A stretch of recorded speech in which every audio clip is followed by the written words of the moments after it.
The Trojan War and the Iliad. Causes, origins, and major players. Since we will be talking about the Iliad, it's necessary to get some of the background information on this epic poem. Now, the epic poem as a form has its origins in the ancient Babylonian Epic of Gilgamesh. This is one of the first known poems to immortalize the acts of a single great man, making him appear more than just a man. But whereas the Epic of Gilgamesh takes place in ancient Babylon, modern-day Iraq, around 2800 BCE, our story takes place at Troy, in modern-day Turkey, around 1200 years after Gilgamesh. Now, Troy really does exist. Archaeologists have dug it up on the coast of Turkey. Now, there is some debate if this was the place where the origin of the Trojan War occurred, but it is not in doubt that if a great war did occur at this spot, it was likely over trade rights into the Black Sea, not over a woman named Helen of Troy. We're dealing with the Iliad, which is mythology, not history. So let's find out why the Greeks would sail 1,000 ships to recover this one woman. The story of the Trojan War begins with the goddess Thetis. Thetis was going to marry a mortal king named Peleus.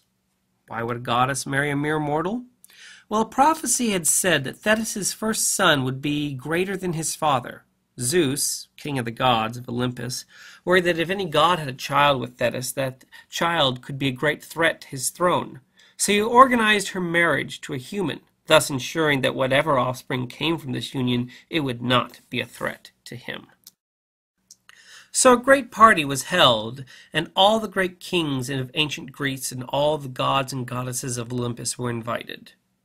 All that is, except for the goddess Discord, because, as her name suggests, she had a tendency to cause trouble. But even not inviting her offended Discord, and to get her revenge, she threw a solid golden apple onto the center table of the wedding feast, with the words, "For the fairest," carved into it. Almost immediately, 3 goddesses claimed that they were the fairest, the most beautiful of all the gods. Hera, queen of the gods and Zeus's wife.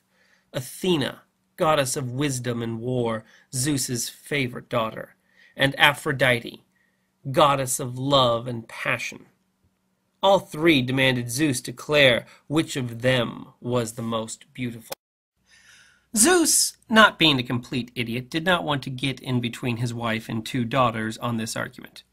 So after holding them off from making a decision for about 20 years, he finally declared that the choice would be left up to the most handsome man in the world, Paris, the son of King Priam of Troy. Paris had grown up as a shepherd because when he was born there was a prophecy that if he was left alive he would bring about the destruction of Troy. So King Priam left him out in the field to die of exposure. Unfortunately for Troy, Paris was found and raised by a shepherd. When the 3 goddesses came to him, he was a fairly successful shepherd, having earned the respect of fellow villagers enough to earn the moniker Alexander, which means protector of men. He was also married to a beautiful mountain nymph named Ione and had a son. But the 3 goddesses came to him and asked him which of them was the most beautiful. But they didn't just ask. They all tried to bribe him for his vote. Hera offered to make him the greatest warrior in the world, so great that even the great Heracles would not be able to defeat him. Athena offered to make him the greatest general in the world, craftier and more cunning than even her favorite hero Odysseus, a general who could defeat any army. And Aphrodite? Aphrodite offered him the love of the most beautiful woman in the world. Paris, being the most handsome man, and clearly not the smartest or most loyal, remember he was married, chose to give the golden apple to Aphrodite, and thus won the love of Helen of Sparta.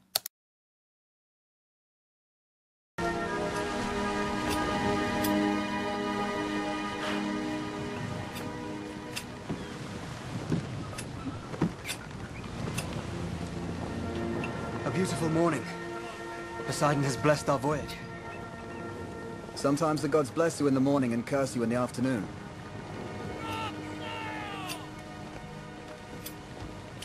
Do you love me, brother? Would you protect me against any enemy? The last time you spoke to me like this, you were 10 years old and you'd just stolen Father's horse. What have you done now? I must show you something.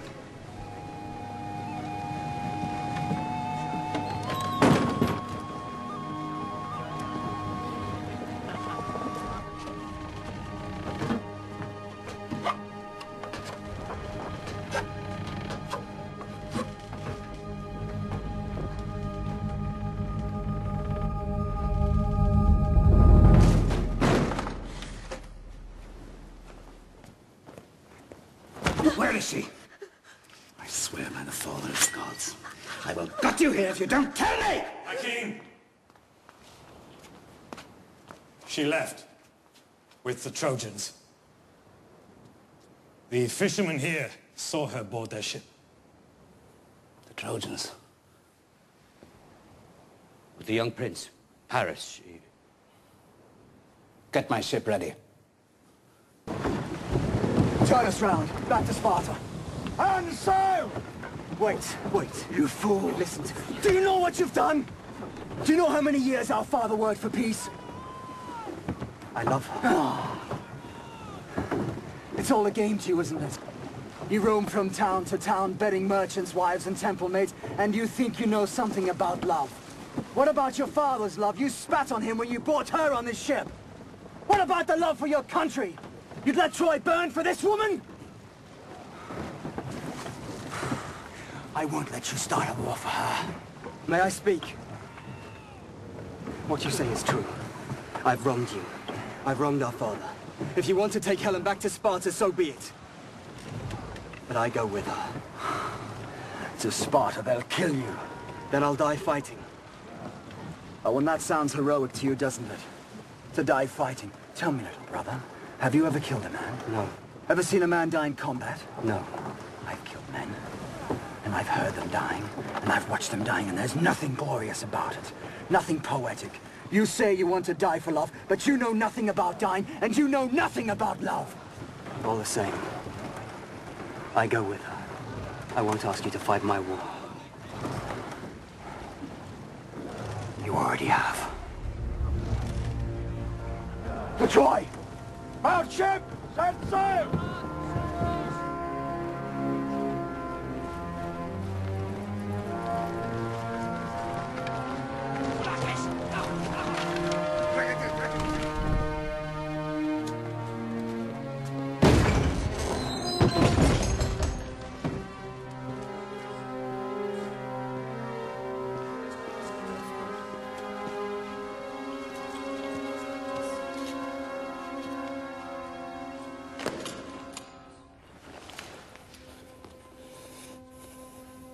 I want her back.